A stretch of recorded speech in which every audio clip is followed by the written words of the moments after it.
Howdy everyone, I'm Ann Birchard. I'm an independent Stampin' Up! Demonstrator, and I like to create crafting connections one card at a time. And yes, I've got a cold, such is life.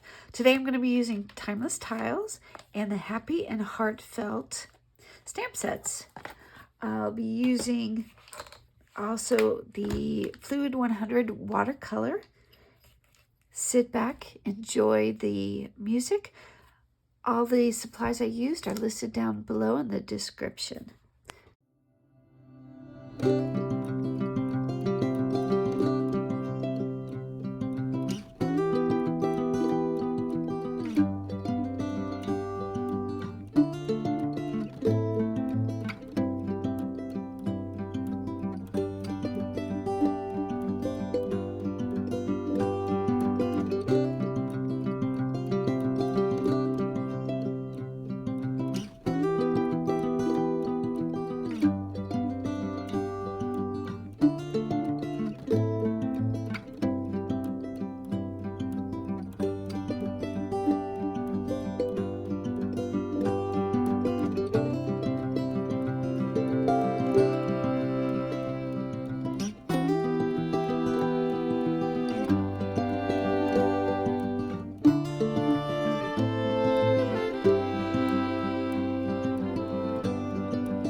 have it.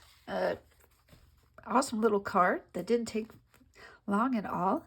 I used the watercolor paper properties to get this really cool effect on the background. Excuse me. The sponge daubers just to add a couple of colors, little color to our envelope. Thank you so much. Don't forget to hit like, subscribe, and all the supplies I used are in the description below. Have a great day. See you next week. Bye.